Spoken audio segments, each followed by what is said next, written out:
Hello, welcome to my YouTube channel. In this tutorial, we are going to learn how to install an SSL certificate on a domain when it has expired.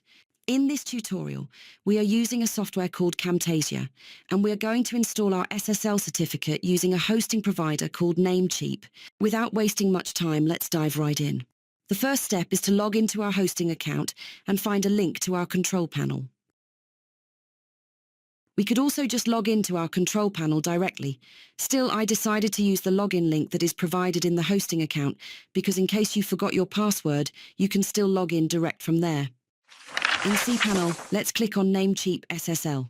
We are given different SSL certificates in our account, that is if you paid or bought them, depending on your package.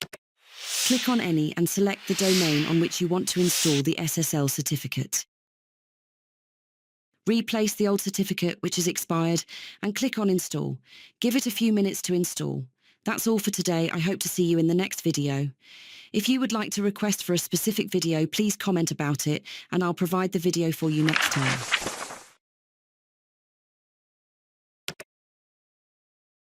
Thank you, and don't forget to subscribe, share and like.